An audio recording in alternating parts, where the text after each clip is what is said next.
Hello guys, what's up? Welcome back to my channel. Let's read Atomic Habits. Atomic Habits. Where we were. Okay. How and why I wrote this book. In November 2012, I began publishing articles at jamesclear.com. For years I had been keeping notes about my personal experiments with habits, and I was finally ready to share some of them publicly. I began by publishing a new article every Monday and Thursday. Within a few months, this simple writing habit led to my first 1,000 email subscribers, and by the end of 2013, that number had grown to more than 30,000 people. In 2014, my email list expanded to over 100,000 subscribers, which made it one of the fast-growing newsletters on the internet.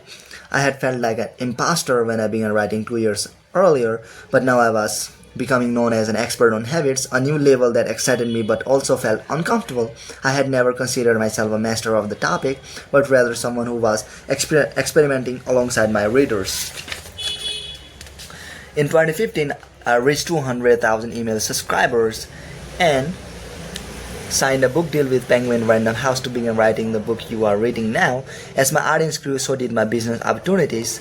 I was increasingly asked to speak at top companies about the science of habit formation, behavior change, and continuous improvements. I found myself delivering keynote speeches at conferences in the United States and Europe. In 2016, my article began to appear regularly in major publications like Time, Entrepreneur, and Forbes.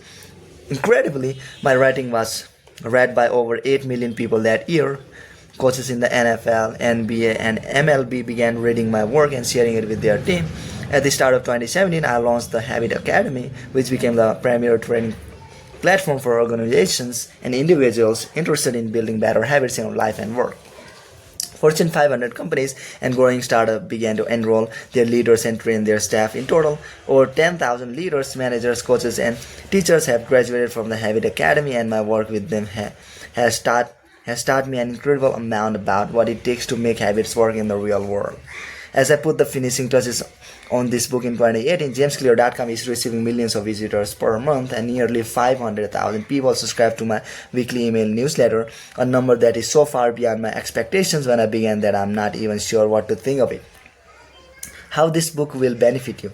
The entrepreneur and investor Naval Ravikant has said, to write a great book, you must first become the book. I originally learned about the ideas mentioned here because I had to live them. I had to rely on small habits to rebound from my injury, to get stronger in the gym, to perform at a high level on the field, to become a writer, to build a successful business, and simply to develop into a responsible adult. Small habits to help me fulfill my potential, and since you picked up this book, I'm guessing you'd like to fulfill yours as well.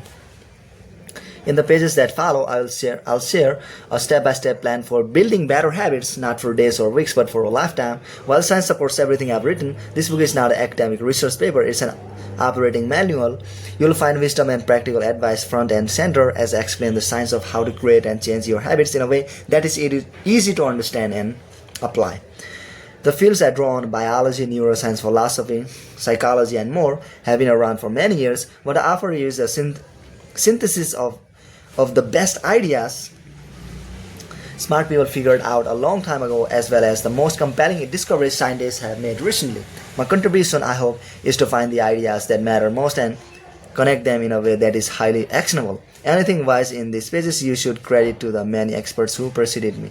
Anything foolish, assume it is my error. The backbone of this book is my 4-step model of habits: cue, craving, response, and reward, and the 4 laws of behavior change that evolved out of these steps. Readers with a psychology background may recognize some of these terms from operant conditioning, which was first proposed as stimulus, response, reward by B.F. Skinner in the 1930s and has been popularized more recently as cue, routine, reward in The Power of Habit by Charles Duhigg.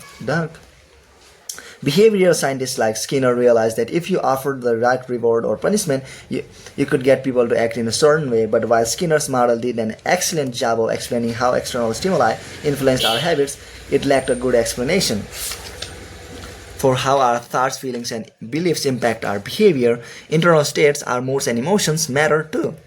In recent decades, scientists have begun to determine the connection between our thoughts, feelings, and behavior. This research will also be covered in these pages. In total, the framework I offer is an integrated model of the cognitive and behavioral science. I believe it's one of the first models of human behavior to accurately account for both the influence of external stimuli and internal emotions on our habits.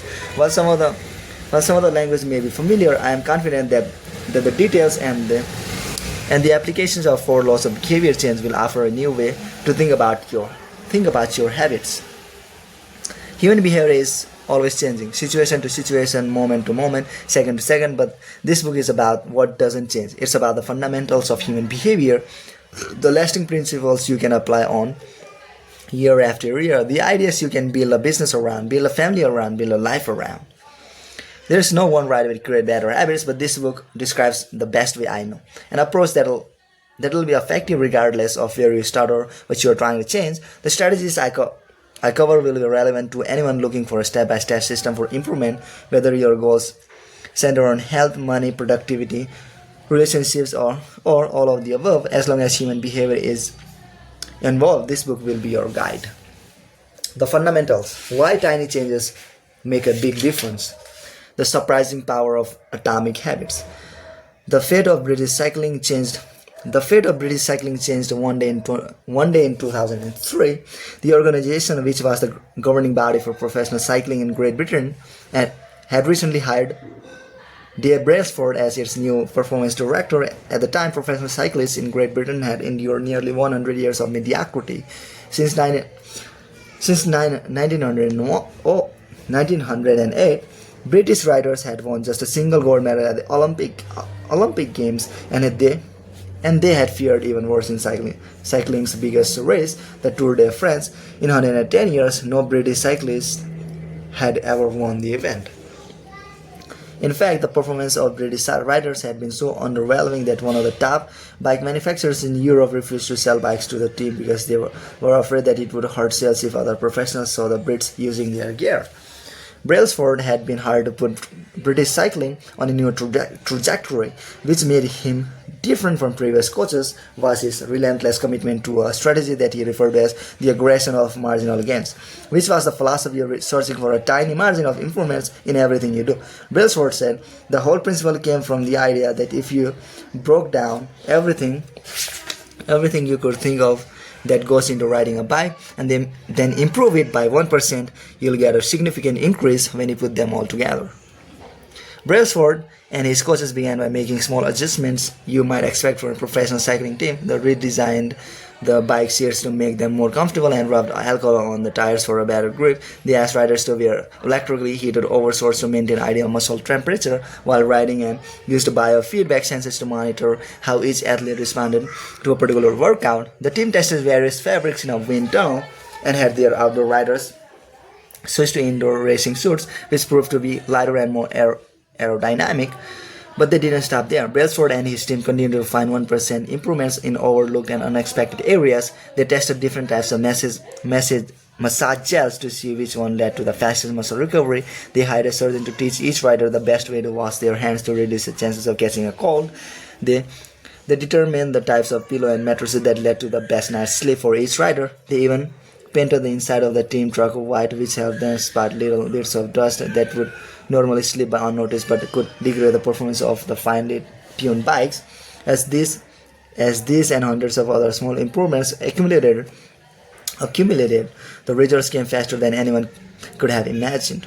Just 5 years after Brailsford took over, the British cycling team dominated the road and track cycling events at the 2008 Olympic Games in Beijing, where they won an astounding 60% of the gold medals available. 4 years later, when the Olympic Games came to London, the Brits raised the bar as they set 9 Olympic records and 7 world records.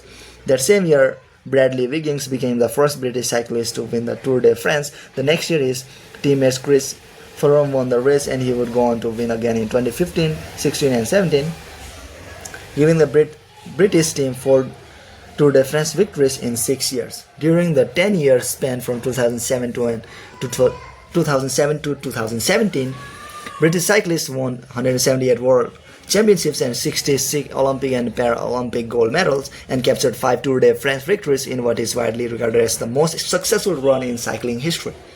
How does this happen? How does a team of previously ordinary athletes transform into world champions with tiny changes that, at first glance, would seem to make a modest difference at best?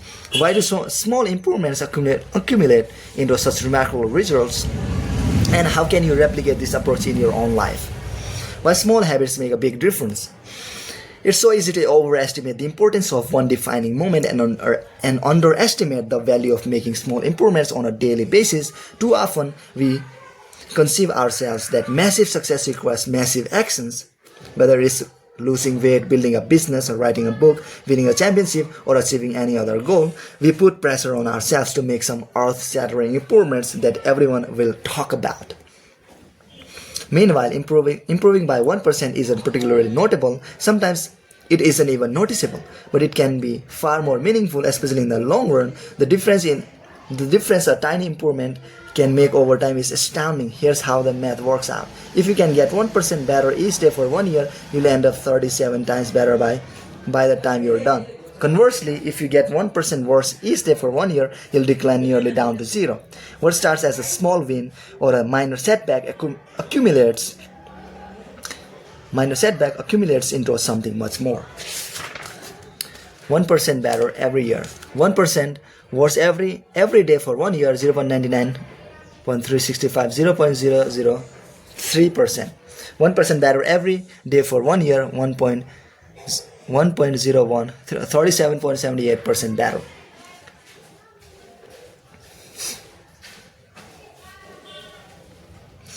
The effects of small habits compound over time. For example, if you can get just 1% better each day, you'll end up with results that are nearly 37 times better after 1 year. Habits are the compound interest of self-improvement. The same way that money multiplies through compound interest, the effects of your habits multiply as you repeat them. They seem to make little difference on any given day, and yet the impact they deliver over the months and years can be enormous. It's only when looking back 2, 5, or perhaps 10 years later that the value of good habits and the cost of bad ones become strikingly apparent. This can be a difficult concept to appreciate in daily life. We often dismiss small changes because they don't seem to matter very much in the moment. If you save a little money now, you're still not a millionaire. If you go to the gym 3 days in a row, you're still out of shape. If you study Mandarin for an hour tonight, you still haven't learned the language. We make a few changes, but the results never seem to come quickly, and so we slide back into our previous routines. Unfortunately, the slow pace of transformation also makes it easy to let a bad habit slide. If you eat an unhealthy meal today, the scale doesn't move much. If you work late tonight and ignore your family, they will forgive you. If you procrastinate and put your project off until tomorrow, there will usually be time to finish it later. A single decision is easy to dismiss. But when we repeat 1% errors day after day by replicating poor decisions, duplicating tiny mistakes, and rationalizing little excuses, our small choices compound into toxic results. It's the accumulation of many missteps, 1% decline here and there, that eventually leads to a problem. The impact created by a change in your habits is similar to the effect of shifting the routine of an airplane by just a few degrees. Imagine you are flying from Los Angeles to New York City. If a pilot leaving from LAX adjusting the heading just 3.5% degrees south, you land in Washington, D.C. instead of New York. Such a small change is barely noticeable at takeoff. The nose of the airplane moves just a few feet, but when marginalized across the entire United States, you end up hundreds of miles apart. Similarly, a slight change in your daily habits can guide your life to a very different destination. Making a choice that is 1% better or 1% worse seems insignificant in the moment, but over the span of moments that make up a lifetime, these choices determine the difference between who you are and who you could be. Success is the product of daily habits, not once in a lifetime transformation. That said, it doesn't matter how successful or unsuccessful you are right now. What matters is whether your habits are putting you on the path towards success. You should be far more concerned with your current trajectory than with your current results. If you're a millionaire but you spend more than you earn each month, then you're on a bad trajectory. If your spending habit doesn't change, it's not going to end well. Conversely, if you're broke but you save a little bit every month, then you're on the path towards financial freedom, even if you're moving slower than you'd like. Your outcomes are a lagging measure of your habits. Your net worth is a lagging measure of your financial habits. Your weight is a lagging measure of your eating habits. Your knowledge is a lagging measure of your learning habits. Your clutter is a lagging measure of your cleaning habits. You get what you repeat. If you want to predict where you'll end up in life, all you have to do is follow the curve of tiny gains or tiny losses and see how your daily choices will compound 10 or 20 years down the line. Are you spending less than you earn each month? Are you making it into the gym each week? Are you reading this book and learning something new each day? Tiny battles like these are the ones that will define your future self. Time magnifies the margin between success and failure. It will multiply whatever you feed it. Good habits make time your ally. Bad habits make time your enemy. Habits are a double-edged sword. Bad habits can cut you down just as easily as good habits can beat you up, which is why understanding the details is crucial. You need to know how habits work and how to design them to your likings so you can avoid the dangerous half of the blade. Your habits can compound for you or against you. Okay. Positive compounding.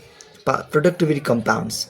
Accomplishing one extra task is a small feat on any given day, but it counts for a lot over an entire career. The effects of automating an old task or mastering a new skill can be even greater. The more tasks you can handle without thinking, the more your brain is free to focus on other areas. Knowledge compounds. Learning one new idea won't make you a genius, but a commitment to lifelong learning can be transformative. Furthermore, each book you read not only teaches you something new, but also opens up different ways of thinking about old ideas. As Warren Buffett says, that's how knowledge works. It builds up like compound interest.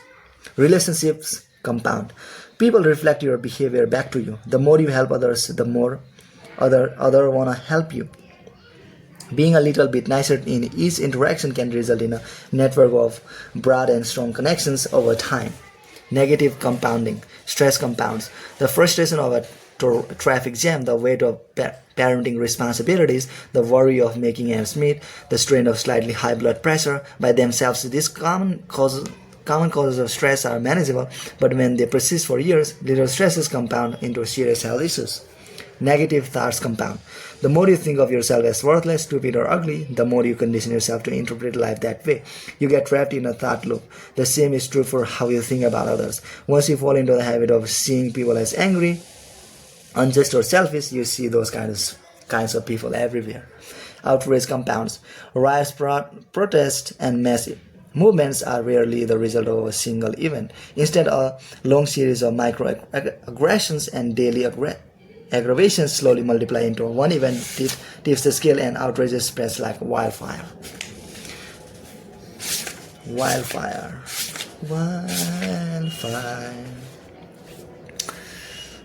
What progress is really like. Okay, tomorrow. Okay, bye guys, that's it.